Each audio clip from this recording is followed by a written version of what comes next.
Gente querida, é um prazer meu e dos pássaros todos aqui à volta e de todos os nossos amigos conosco aqui, receber essa permissão de chegar até você por sua decisão e por sua deliberação. Você escolheu vir a esse lugar não lugarizado, a esse encontro virtualmente espiritual.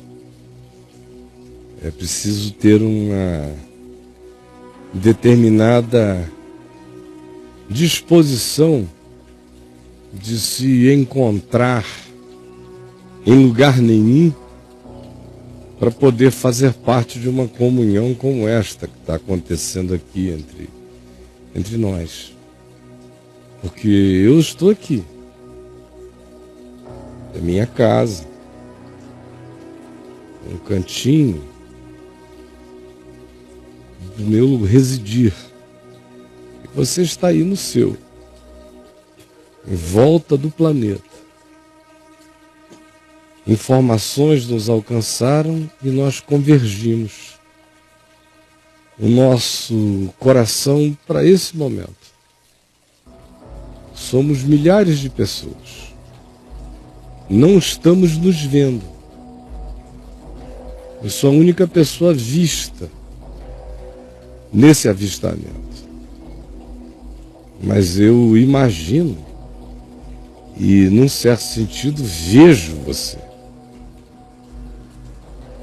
Estranhamente, é um dom que Deus me deu desde o primeiro dia, quando, com 18 anos de idade, eu comecei a pregar usando a televisão e já iniciei fazendo sempre programas ao vivo, que a minha mente foi ficando cheia da impressão, da visualização dos que estão compondo essa assembleia invisível. Hoje, num ambiente de natureza planetária e com o nível de subjetividade virtual que a gente tem como mídia para fazer essa imagem, esse som, esse encontro acontecer, porque é um encontro mais do que audiovisual, é um encontro acontecer, tendo esse recurso na mão, o indivíduo que dele se serve já está assim a meio caminho da compreensão pedagógica do significado de um encontro espiritual, que é aquilo que acontece com todo mundo que experimenta um encontro virtual. É a metade de um caminhozinho pedagógico. Aí tem um outro salto que vai ficando mais profundo, que é quando você simplesmente começa a tomar posse, começa a se apropriar. Se apropriar não da minha presença, nem eu da sua, mas apropriar-se da presença em torno da qual nos reunimos. Nos reunimos. Esteja você com companhia ou sem companhia, seja você uma jovem mãe sozinha numa cidade da Europa, com o seu filho, com a sua filha, com o seu marido ou sem marido, seja você um moço profundamente solitário num lugar cinzento, seja você uma pessoa de meia idade com muitas perguntas sendo levantadas no coração, ou seja você adolescente sem entender porquê e nem de onde vem tanta tristeza ao seu coração. Enfim, não importando de onde você esteja, existe um encontro real que produzirá fruto, resultados, produzirá transformações mentais, espirituais, emocionais, psicológicas, de transformações de comportamento, de atitude, de vida. Isso é absolutamente divino. Divino. Você saber que existe espírito e vida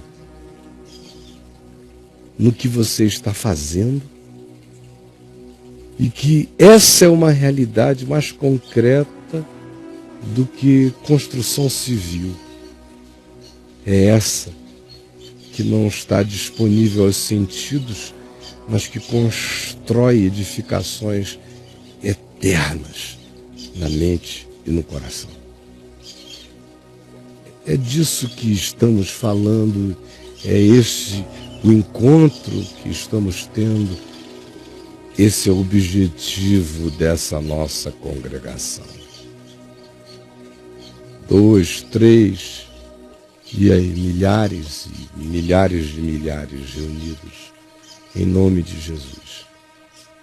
E eu quero convidar cada pessoa comigo aqui agora, em volta deste planeta, os que estão ao vivo e os que vão experimentar a vida deste momento, em qualquer outro tempo, quando o registro dessa ocorrência for revitalizado no seu significado, toda vez que for de novo mostrado e mostrado e mostrado. Convido você para ler comigo no livro do Apocalipse, no capítulo 3, meu querido amigo, minha irmã, meu irmão, gente boa de Deus, vamos ler juntos. Apocalipse, capítulo 9. Apocalipse 9, do verso 1 ao verso 12, que diz assim: o quinto anjo, se está falando aqui de uma sucessão de trombetas que vão sendo tocadas e processos são deflagrados a partir desses toques, dessas expressões das trombetas tocadas. O quinto anjo tocou a trombeta e vi, diz o escritor do Apocalipse, João, e vi uma estrela caída do céu na terra, como se fosse um meteoro gigante caindo na terra. Só que ele não está falando de um corpo celeste, mas de uma entidade espiritual, de uma entidade extraterrestre, de fora do sistema da Terra, de uma outra dimensão entrando aqui. Foi-lhe dada a chave do poço do abismo, a essa estrela caída do céu na terra, a essa entidade transdimensional que penetra a nossa camada, que entra na nossa dimensão. Foi-lhe dada a chave do abismo. Ela não veio com a chave, ela não tinha o poder. A presença dela foi usada, ou com a presença dela, esse poder a ela se agregou. Porque a expressão se diz, foi-lhe dada. É um fenômeno maior do que a coisa em si, mas que imantou. Há um casamento aqui entre um poder que está presente na Terra e uma outra coisa alienígena que vem de fora. E o fenômeno desse poder contido na terra imanta agora essa presença que chegou.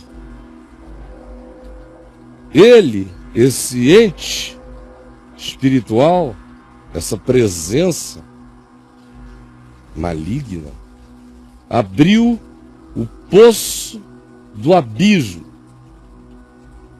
E se está falando sempre de realidades simbólicas, designando e pintando e caracterizando percepções do espírito. Essa entidade espiritual abriu o poço do abismo e subiu fumaça do poço, como fumaça de uma grande fornalha.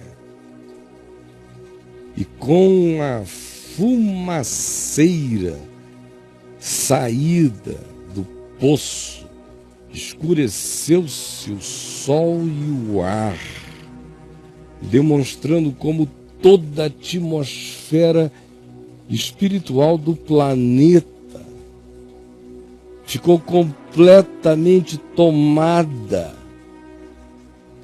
pela ambiência da fumaceira do abismo, da escuridade, das trevas, da angústia, dos gemidos, do ranger de dentes. E aqui a figura usada é dessa força, de algo que polui de tal maneira a atmosfera espiritual da humanidade que o sol e o ar se escurecem, espiritualmente falando.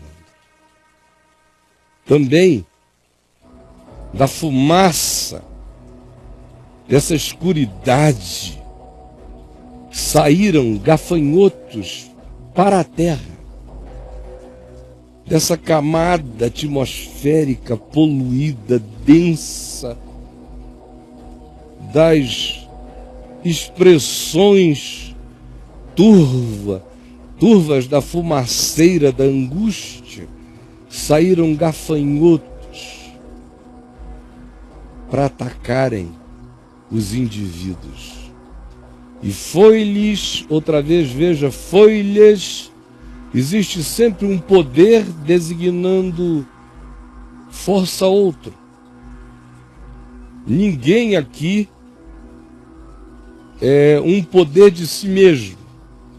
Ninguém. Tem sempre trocas.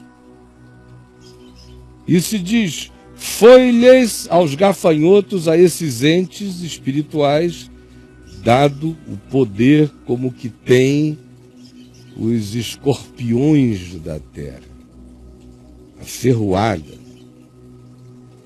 São gafanhotos, são entes que voam, são entes de uma mobilidade totalmente incontrolável aos humanos, como gafanhotos, e carregam o poder dos escorpiões ferroantes, com seus venenos atordoantes.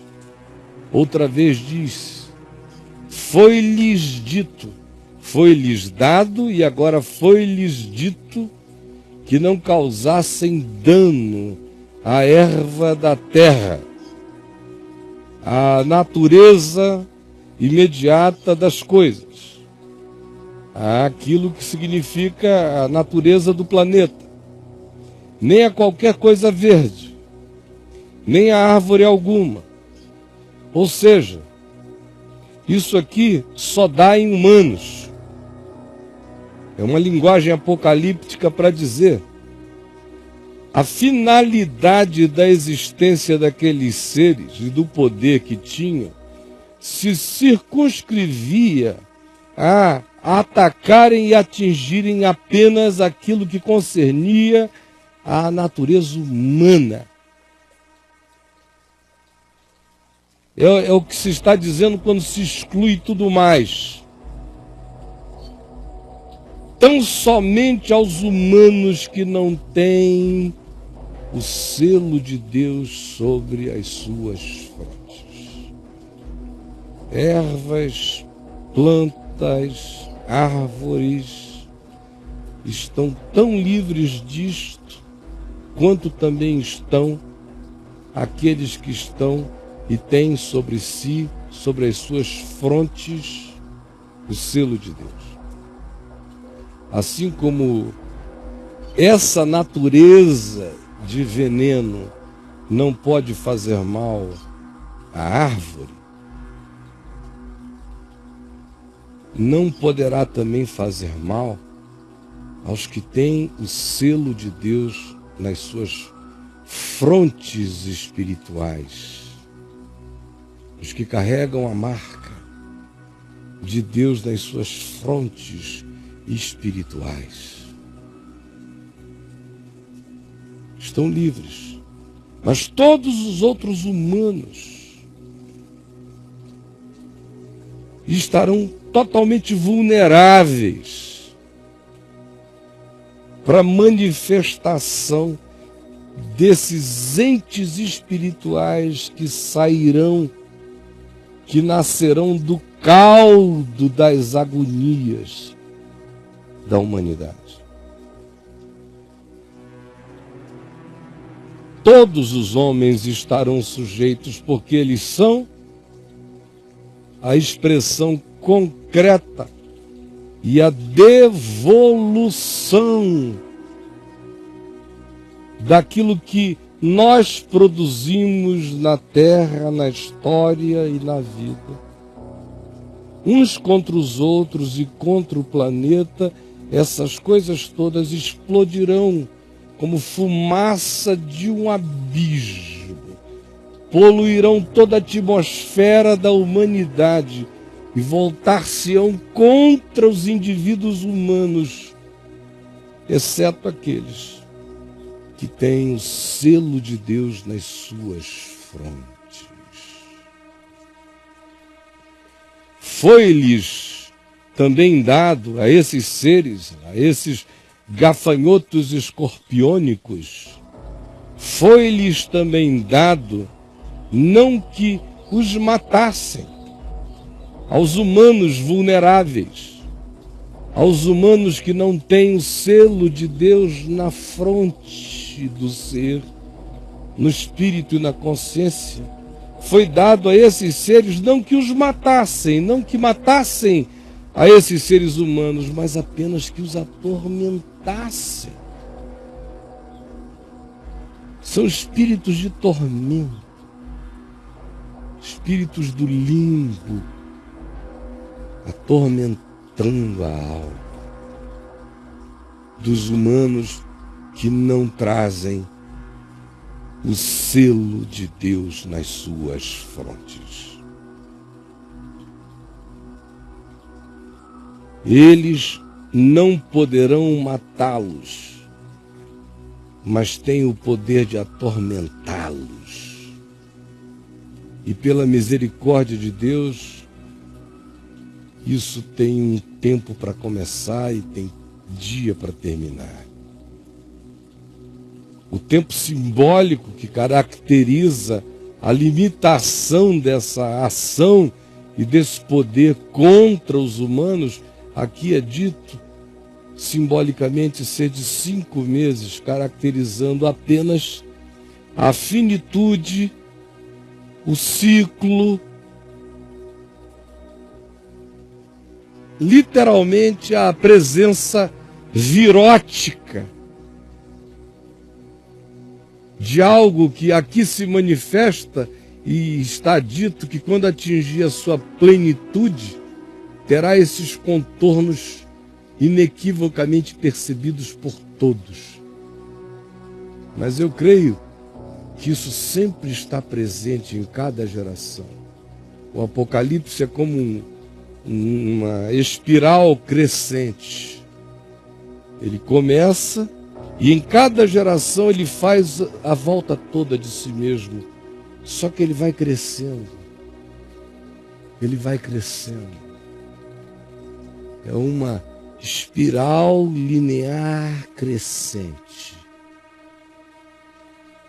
E nós vivemos um período generacional no qual o tocar dessa quinta trombeta já carrega configurações extremamente próximas, semelhantes ao que simbolicamente aqui está descrito. Assim eu prossigo dizendo, eles não têm o poder de matar, mas de atormentar por um tempo a alma. E o seu tormento era como o tormento de um escorpião quando fere alguém. Uma ferroada de escorpião no interior. É aquela agonia que às vezes dá vontade de fazer você morrer para parar de sentir dor.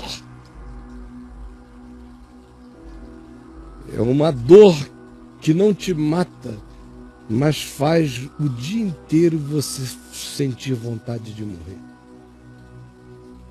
É uma dor que não te mata, mas faz você o dia todo, o tempo todo, não parar de sentir vontade de morrer. É muito, muito terrível demais essa descrição. Naqueles dias, quando essa experiência toma conta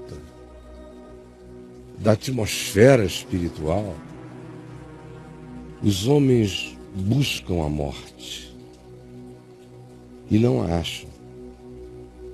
Aqui está dito, naqueles dias os homens buscarão a morte e não a acharão. Sempre que esse ciclo, que vai atingir a sua plenitude um dia, faz a sua volta generacional, pela misericórdia de Deus, isso não dura o tempo todo. Mas cada geração vive o seu ciclo de mordidas e tormentos dos gafanhotos escorpiônicos na existencialidade. É quando os homens tornam-se intensamente suicidas em razão da angústia, da depressão, do pânico, do medo, do inexplicável, da fumaceira, da não esperança, do não divisamento de cenários. Quando a imaginação está poluída de desespero. Os homens buscam a morte, tornam-se autodestrutivos, mas não acham a morte na sua angústia de morrer. Também sentem ardente desejo de morrer, mas a morte foge deles, foge deles, foge deles. A morte se adia todo dia. A morte vai ficando cada vez mais sob controle, sob gestão, de maneira que o que se instala é a angústia do suicídio sem o poder da sua realização. É isso que se instala. O poder, a angústia devastadora da vontade de morrer, sem a coragem da finalização do matar-se. Que é como milhões e milhões e milhões e milhões de pessoas humanas me vendo agora em volta deste planeta se sentem, se sabem, se enxergam, se percebem, existindo nesse limbo, nessa agonia, sem a coragem do suicídio e perseguidos por uma ardente e latente e constante vontade de morrer. O aspecto dos gafanhotos descreve o conteúdo deles. Agora se descreverá a composição da angústia. Se apresentará não através de Kierkegaard, mas de João o apóstolo, por revelação do Espírito Santo, o mais profundo conceito de angústia. Quando se descreve o aspecto dos gafanhotos, a descrição do aspecto dos gafanhotos descreve do que é feita a angústia humana, o desespero humano, a vontade de morrer do homem. Olhe como tudo que se descreve como aspecto dos gafanhotos é o que designa a composição química da agonia da humanidade. É por essas coisas, tanto individualmente quanto pelo somatório delas, poluindo o inconsciente coletivo com essa fumaceira dessa produção de nós mesmos, humanos, é o que sai do poço do abismo da humanidade, é o que polui a atmosfera do mundo, do poder desgraçado do fenômeno do que brota do abismo do nosso inconsciente coletivo, é o que unge e manta os bichos que nos devoram e que nos fazem sentir ardente desejo de morrer sem ter a coragem de executarmos a nossa própria morte. Olha do que é feita a nossa agonia, como ela é feita de nós mesmos. O aspecto dos gafanhotos era semelhante a cavalos preparados para a peleja. É aquela atitude do cavalo, o resfolegar dele. E aqui, eu estou falando não baseado na literatura clássica e nada. Eu leio a Bíblia com a Bíblia, eu leio o Novo Testamento com o Novo Testamento. E tudo isso converge para Jesus. Por exemplo, e aqui na Bíblia, no livro de Jó, que tem a melhor descrição, provavelmente, da literatura humana sobre o significado do cavalo na peleja. É Deus descrevendo a Jó, o cavalo na peleja. E como o cavalo não foge da luta. E é interessante que essa seja a primeira marca da angústia humana. É que a gente carrega dentro da gente, parece, que essa vontade de nos convocarmos para todas as lutas possíveis. Nós somos entes montados, nós somos os cavalos da nossa própria volúpia. Nós somos os cavalos do nosso próprio capricho. Nós somos. E essa é a primeira atitude. Essa voluntariedade da conquista. Parece que todo mundo nasceu com essa obrigação de ir para alguma frente de batalha. tem que ter guerra. Tem que ter guerra. Você já imaginou? Você existir tendo que ter guerra? Tendo que ir à guerra? Tendo que ser cavalo para ser montado por caprichos diversos? Que coisa mais angustiante é viver num mundo onde se diz que componentemente à sua realidade de ser tem que existir essa atitude da oferta para ser montado para a guerra, para ser mobilizável na direção de, seja lá o que for. É muito angustioso, é muito mais angustiante do que as pessoas conseguem sequer imaginar, porque a maioria nem sobre isso jamais tinha pensado até esse instante. Se diz mais, descrevendo a angústia, nas suas cabeças havia como que coroas parecendo de ouro,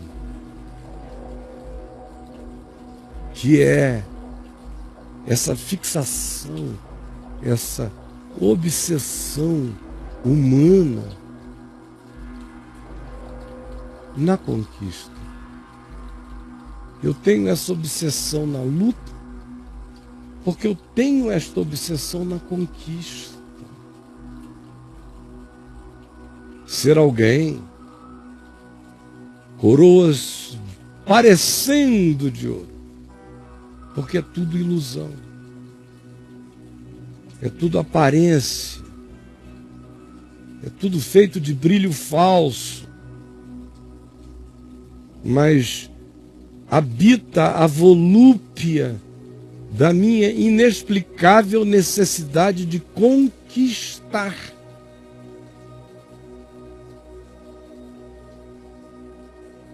Que tem a ver com o que eu perdi. E sei, sem querer saber, e é só por isso que sofro dessa vontade doentia de conquistar. E se descreve mais a angústia humana. E os seus rostos eram como rostos de homens. Porque é claro que um dos componentes da angústia humana é a inteligência do homem, a inteligência humana. Uma inteligência sem amor é sempre autodestrutiva.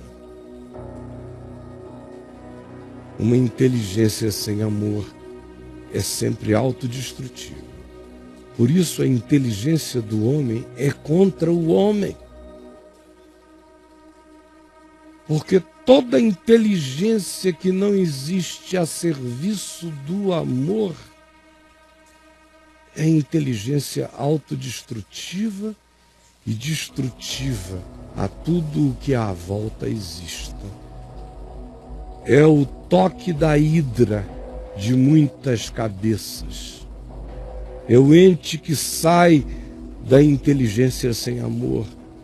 Tocou, pedrou.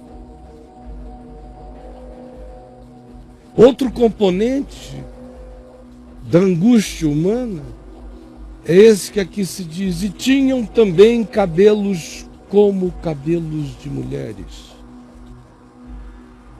Porque a angústia humana é feita também de sexualidade conturbada, de sensualidade exacerbada, de culto ao estético, ao belo, ao prazer, de idolatria pelo que seja gostoso. Por isso faz parte do composer da angústia humana a inclusão daquilo que, de certa forma, mais simboliza e expressa o significado da sensualidade, da volúpia, e da sedução, os cabelos lindos, cheirosos, leves e abanantes de uma mulher. Tinham também cabelos como cabelos de mulheres. Porque a angústia humana está carregada de tudo que concerne à nossa necessidade de buscarmos nossa significação também através da afirmação da nossa sensualidade, da nossa sexualidade ou da nossa negação de sexualidade e de sensualidade. Mas na base de toda angústia humana está presente também o conflito da nossa sexualidade e o nosso olhar acerca da sensualidade. Olhe para o seu coração e veja, não é absoluto, mas faz parte do componente da angústia de quase todo homem e mulher neste planeta. Outro componente desta angústia é aquele que assim se descreve quando se diz: os seus dentes eram como dentes de leões. Essa necessidade que todos nós temos e somos induzidos a ter, de todos os modos diferentes, a atitude do predador. Nós somos os humanos, os dominadores, os inteligentes, os controladores, os reis do fogo, os fazedores, os que movem montanhas. Nós somos os predadores da terra, nós somos os primeiros na escala. Tudo está abaixo de nós. Nós carregamos, portanto, a visceralidade expressa pela animalidade do que a gente abocanha. Dentes, leões, predadores. Esse é um espírito louvado. Para isso a gente lê livros, faz cursos. Nosso treino é um treino predatório. Quem se dá bem no treino predatório se torna um predador, angustiar-se-á depois por ter se tornado um predador. E os que não conseguem angustiam-se por não ter conseguido, mas todos angustiam-se. Outra marca dessa angústia. Tinham couraças, como couraças de ferro. Blindagem. Necessidade de inviolabilidade. De privacidade. De proteção. Que esconde a insegurança presente no coração que precisa de couraças, couraças, couraças e defesas. A angústia humana é feita do medo que nos faz vestir couraças. Couraça contra tudo. Medo de amar, medo de não saber amar, medo de não ser amado, medo de não conseguir as coisas que estão ditadas, agendadas, medo. E a gente desenvolve proteções que acabam nos blindando, nos fechando, nos encarapaçando, nos ensimesmando, nos fechando, nos defendendo contra a própria vida. mas disto também é feita a angústia humana. Outra marca dessa angústia, assim se descreve: o barulho que as suas asas faziam era como o barulho de carros de muitos cavalos quando correm a peleja. Eu acho isso extraordinário, porque uma boa parte da nossa agonia vem do barulho, vem da notícia, vem da mídia, vem do ruído. São os cavalos, são os preparativos, é a peleja, barulho que as suas asas faziam, aquele abanar no vento, o tatalatar das asas, o tatalar das asas, era como o barulho de carros de muitos cavalos. Meu Deus, você sabe que a nossa angústia é feita de mídia. Quanto mais mídia, mais angústia. Mais angústia. Os cavalos se levantam em Israel e em Gaza, e minha alma se angustia em Brasília. Os cavalos se levantam na Rússia, na Ucrânia, na Crimeia, e minha alma se angustia no Lago Norte, o barulho. O ebola visita lares na África e todas as casas da terra ficam tremendo. É o barulho. São angústias e angústias. Mercado financeiro quebra numa determinada dada economia planetária e o resto da terra estremece. É o barulho das suas asas, como o barulho de carros de muitos cavalos, quando correm para essa guerra que não cessa, que não para. Outra marca dessa agonia da gente. Aqui se diz dela o seguinte: tinham ainda caudas como escorpiões e ferrões. Nas suas caudas tinham o poder de causar dano aos homens por 5 meses. A nossa angústia é feita de imprevisibilidade, porque ninguém nunca sabe quando nada disso vai nos atacar. Ninguém. Nem quando você tem estudos genéticos ou indicativos familiares que a sua casa é dada à angústia, à depressão, a isso e aquilo. Ou nem tampouco quando a gente vê a disfuncionalidade de uma família onde só pode dar agonia como resultado daquilo, a gente tem qualquer chance de prever mesmo, porque você vê todo dia gente sobrevivendo a famílias totalmente angustiadas, com pais angustiados e angustiosos, e os filhos sobrevivem a eles.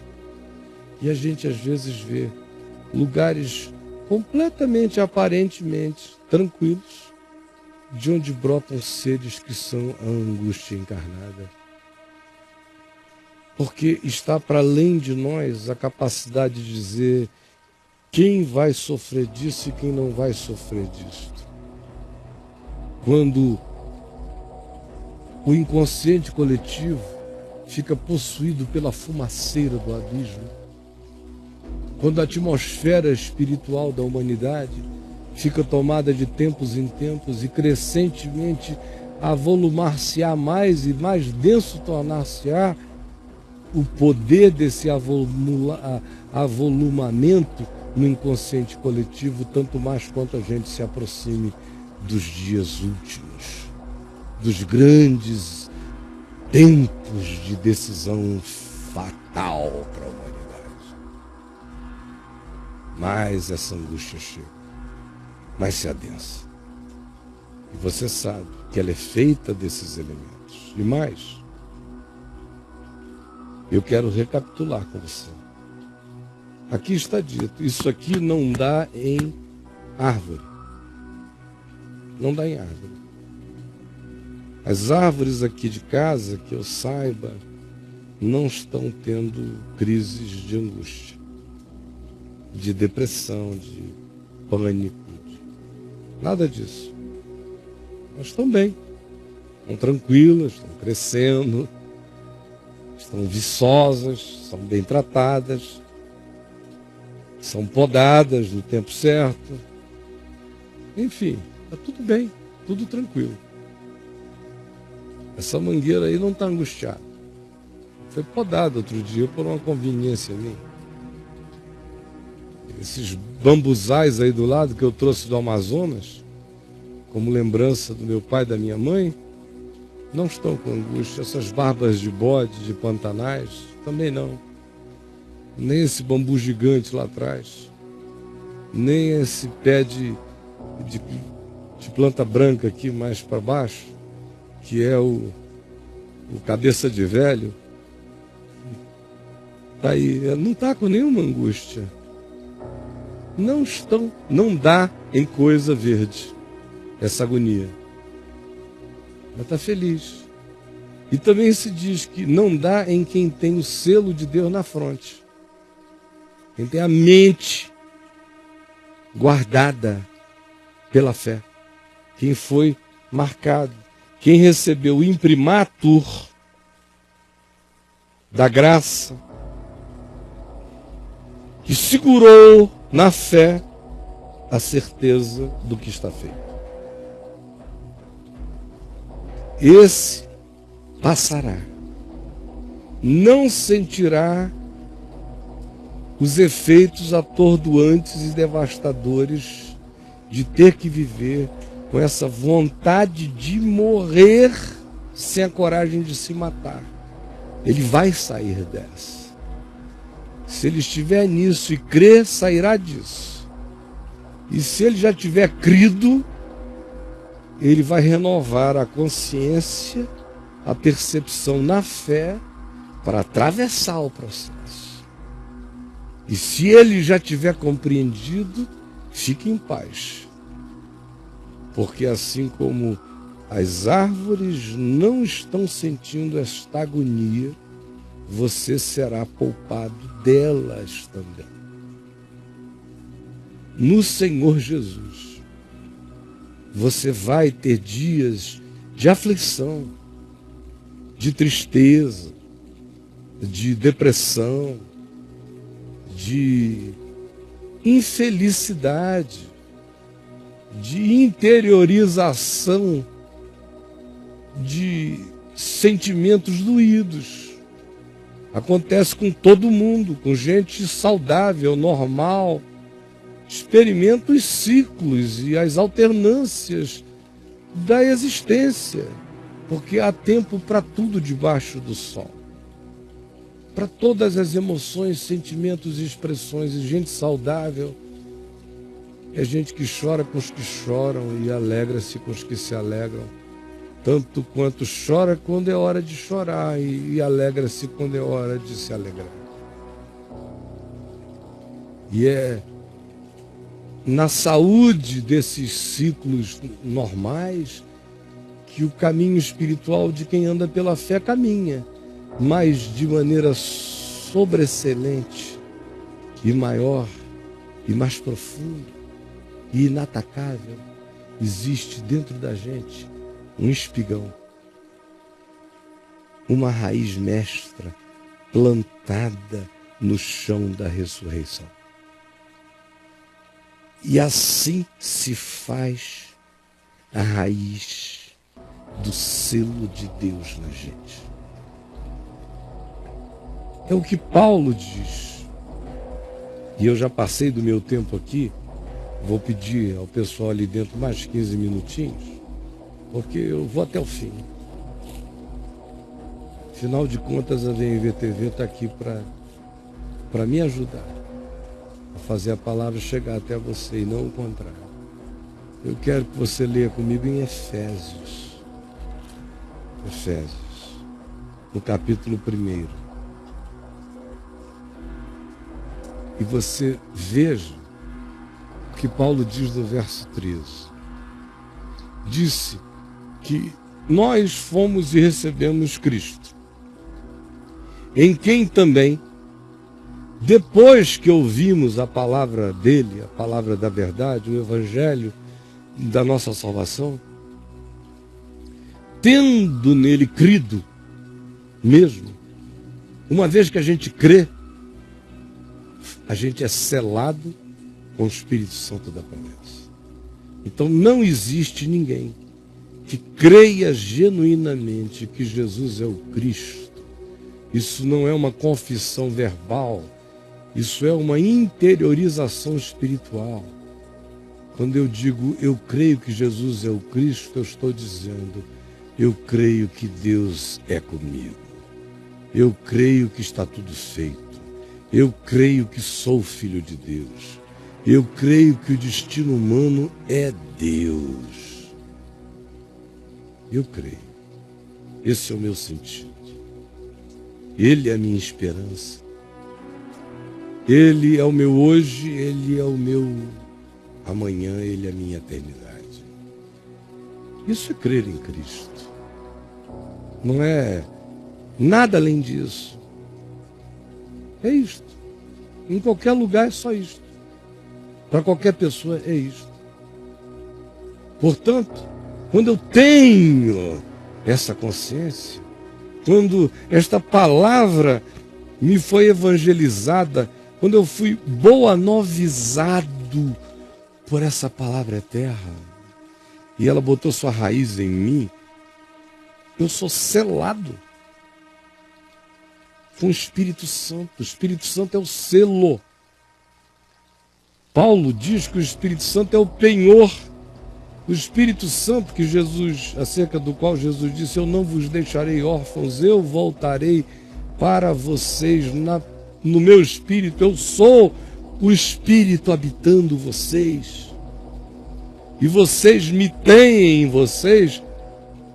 O Espírito Santo é o penhor. Jesus é o penhor da certeza dessa herança, da certeza do meu resgate, da certeza de que eu sou propriedade de Deus para o louvor da sua glória.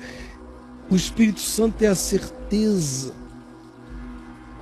em mim, é o penhor de Deus em mim, de que eu existo para o louvor eterno e que a noite passa.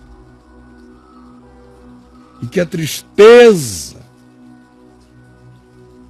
pode durar um ciclo, mas a alegria se renova com todos os amanheceres da graça de Deus.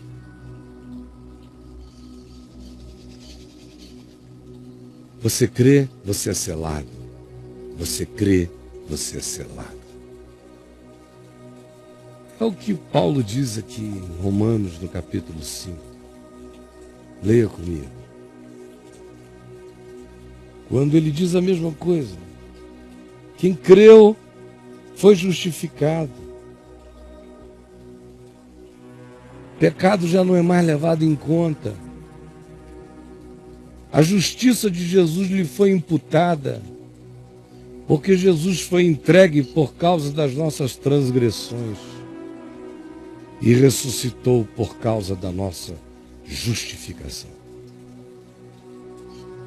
Justificados, pois, já que está tudo feito por ele,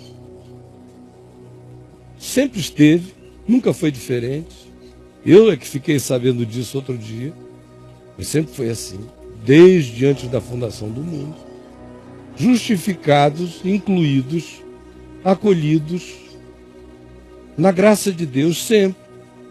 Porque eu só fui criado, porque houve graça, para que algo existisse. Porque tudo foi tirado do nada, portanto tudo foi tirado da graça. Tudo é favor imerecido, tudo não era e passou a ser. Tudo é graça. justificados, pois, mediante a fé, sabendo disso, temos hoje, temos agora, temos já, temos já, temos aqui, temos paz com Deus por meio de nosso Senhor Jesus Cristo. Temos, por intermédio de quem? Que é Jesus o Senhor, nós obtivemos igualmente acesso, vínculo, pela fé, a esta graça na qual nós estamos firmes. Nada pode nos separar do amor de Deus. Nada, nem angústia, nem tribulação,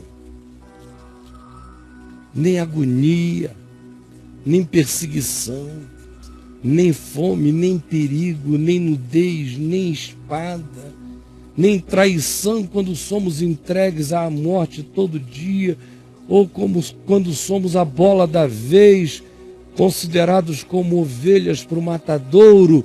Até nessas horas, até nestas coisas, somos mais do que vencedores por meio daquele que nos amou, porque nós estamos bem certos de que nem morte, nem vida, nem anjos, nem principados, nem coisas do presente, nem do porvir, nem poderes, nem altura, nem profundidade, nem qualquer outra criatura de qualquer natureza ou dimensão poderá separar-nos do amor de Deus que está em Cristo Jesus, o nosso Senhor. Esta é a graça na qual nós estamos firmes. E, portanto, gloriemo-nos na esperança da glória de Deus. Não transforme a sua vida nesse horizonte apocalíptico. Não faça da sua vida um acontecimento motivado pela barulheira da mídia. Não deixe, não permita que o espírito da era blinde você e coloque a sua alma com essa atitude dos predadores angustiados, lutando as guerras sem fim, com inteligência voltada contra a própria vida, cultuando sensualizações angustiosas e alimentando o espírito da barulheira das aflições incessantes. Quem pode sobreviver a isto? Quem? Me diga. Não. Nós somos pessoas que determinamos o que trazer à memória. Nós temos que aprender a determinar aquilo no que pensamos, aquilo que sentimos. Tende em vós o mesmo sentimento. Começa a educar o meu sentir. No que pensar, começa a educar o meu pensar. Em como interpretar, começa a limpar o meu olhar. Eu não posso querer dizer que o Evangelho está dentro de mim sem que eu olhe a vida a partir do ângulo da pedra angular, que é Cristo, que é o Evangelho, e a interprete a existência a partir dele. Que esperança haverá para mim? Aí no mundo eu terei aflição e não terei nenhum bom ânimo, porque em mim Jesus não terá vencido nada. Eu não serei mais do que vencedor nessa peleja, porque eu não vivo da esperança da glória de Deus. Eu me alimento apenas do horizonte imediato, e o horizonte imediato só me faz ouvir, no mínimo, a quinta trombeta, no mínimo a trombeta da agonia o dia inteiro. Por isso, firmes nesta graça, gloriemo-nos na esperança da glória de Deus. Você é eterno, eu sou eterno.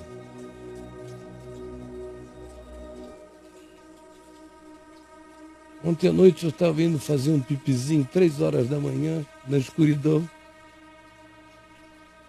E no barulhinho do pipi na água, do vaso, estranho, meu coração foi tomado por aquela voz na madrugada, no silêncio da madrugada. Você é um homem feliz. Tanta gente que você ama já está gozando a eternidade.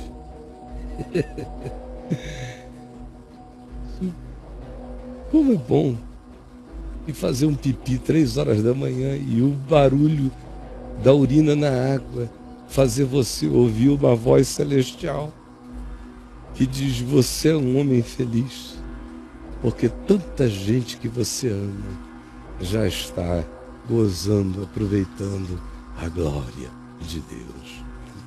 Aí eu pensei nos filhinhos que eu já tenho lá, no meu pai, na minha mãe, nos meus tios, nos meus amigos, nos meus amados, nos meus companheiros de intimidade, como Paulo, um camarada que está lá esperando. Um monte de testemunhas dessa glória. Eu me glorio todo dia na esperança da glória de Deus, porque se eu reduzisse a minha esperança em Cristo apenas aos horizontes desta mídia, eu me tornaria o mais infeliz de todos os homens. Com uma diferença: eu não teria a capacidade de ficar sentindo angústia sem me matar. Eu me mataria. Mas graças a Deus por Jesus Cristo. Porque a minha esperança não está reduzida à barulheira desta mídia, mas a minha esperança tem acesso à esperança eterna, da glória de Deus. Eu olho e eu vejo aquela luz todo dia, e eu procuro essa luz para que ela ilumine os meus olhos. Contemplo a esperança da glória de Deus. Tem dias que ela está mais forte na minha percepção, outros dias ela está mais fraca, mas aí é tudo pela fé. Se eu digo não, mesmo não vendo hoje tão forte como em outros dias, eu creio, na mesma hora a fumaceira sai da minha frente e a luz penetra o meu olhar. Estejamos firmes, pois, nesta graça. Como? Gloriando-nos na esperança da glória de Deus. E não somente isto, mas também nos gloriemos nas nossas próprias lutas, tribulações, depressões, tristezas, lutos, perdas, sabendo que a tribulação produz. Tire proveito da inevitabilidade da dor, da inevitabilidade da perplexidade, da peleja, da batalha, e escolha a boa peleja, escolha a boa batalha, o bom combate. Somente este, e não herde conflitos de ninguém. Escolha apenas as lutas pelo amor e pela eternidade, nenhuma outra. Abrace apenas as causas do perdão e da misericórdia, da verdade e da justiça, nenhuma outra. Porque assim, até a tribulação que você experimente produzirá uma pessoa mais forte em você. Perseverança. E a perseverança produz experiência, maturidade, consistência, carnegão.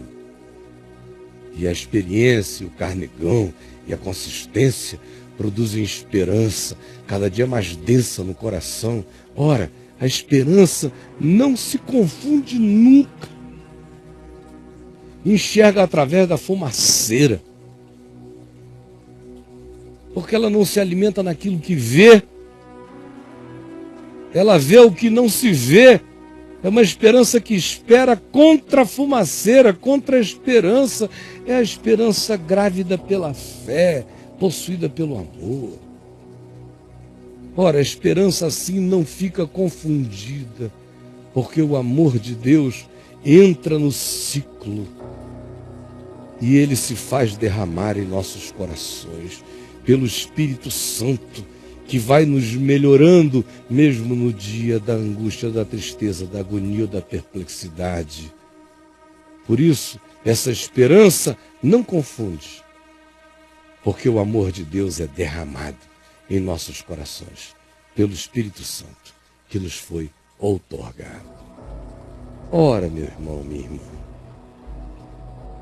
os dias desta agonia estão presentes na terra. A sua e a minha geração estão presenciando isto hoje. Você pode ser novinho ou pode ser idoso, está vivendo nas beiradas desta agonia. Tem gente aqui que convive com pessoas que vivem sob essa agonia. Outros são pessoas vivendo essa agonia. Outros são aqueles que dizem: ó Deus, salva-me desta agonia. Isso não vai atingir você, se você crer. Não confunda isso com tristezas normais do existir, as aflições de existir. Não. Isso aqui é uma ferroada espiritual horrorosa. Mas que assim como não dá na mangueira aqui de casa, também não dá no coração de ninguém que carregue a marca de Deus na sua frente. Nem a árvore e nem aquele que diga: Deus é comigo, Cristo é o meu Senhor, Jesus é o meu Senhor. Isso não é uma oralidade, uma certeza que se transforma nessa paz. Paz, estou justificado, está pago. Já estou ancorado na eternidade. Carrego a esperança da glória de Deus, estou plantado no chão da vida eterna e da ressurreição. Assim como esta árvore, assim também seu coração. Poderá até enfrentar lutas que a natureza das coisas traz para a gente. Mas não essa agonia final. Dela você estará livre. E se você acha que está vivendo nesta agonia hoje, aí onde você está, sem misturar tristezas de perdas e de fragilidades da alma, sem misturar isso com o que eu acabei de descrever, eu espero que você tenha entendido o conjunto das suas aflições e de que você vem bebendo as agonias da sua própria projeção e interiorização. E você diga agora, entendendo isso: Jesus, eu vou olhar pela fé de fora. Sei que já está tudo feito e conquistado por ti. Sei que eu posso ficar acima disto pela fé. E sei que eu posso andar no chão da ressurreição, mesmo nos momentos e nas fumaceiras dos maiores desalentos dessa existência. Esta é a palavra da fé, que agora entra em você, pelo poder do Espírito Santo. Ó Espírito Santo, não é psicologia, não é sugestão, não é indução. É poder do Espírito Santo no coração. Tu derramas Pentecostes, tu vens como vento impetuoso, tu vens como língua de fogo, e tu também vens como brisa suave que penetra as grutas perdidas do ser. Ventos de Deus, penetra, tu sopra sobre nós, tira o angustiado que vem sofrendo, vivendo uma existência de 5 meses existenciais de agonias que parecem intermináveis, arranca disso hoje. E marca o coração de cada um de nós hoje, pelas certezas de fé. Salva-nos de entregarmos a nossa alma às emoções, aos sentimentos, às sensações. Torna-nos capitães da nossa vida, andando pela fé plantada na ressurreição. É o que eu te peço, por mim e por cada meu outro irmão, em nome de Jesus. Amém e amém. Gente boa de Deus, deixe a palavra crescer em você e creia no que você ouviu. Este é o Evangelho. Quem crê não será confundido. Este é o Evangelho do qual eu não me envergonho, porque ele é o poder de Deus para a salvação de todo aquele que crê. Deus abençoe você. Um beijo para todo mundo. Até logo mais, com a graça de Deus. Bye, bye, planeta Terra.